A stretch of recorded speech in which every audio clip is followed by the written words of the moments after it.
Yes! Tama kayo na nakikita. Itlog pugo ito. Kaya anong meron sa itlog pugo? Eh di gagawa tayo ng kwek-kwek.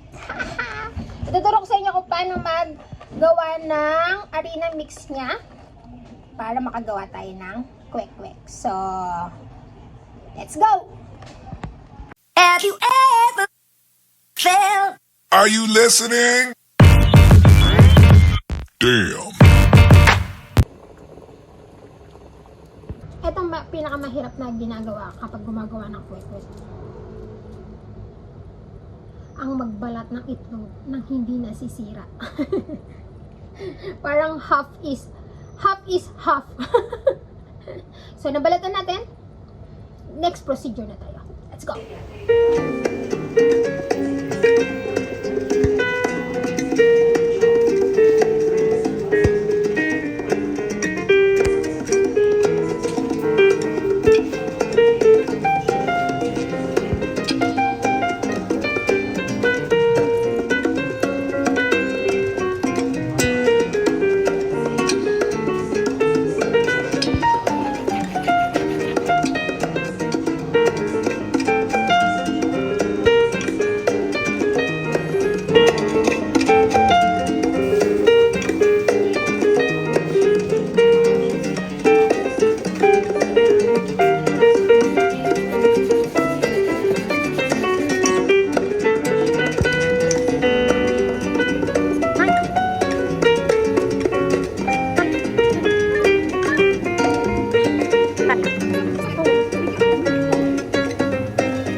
Damn.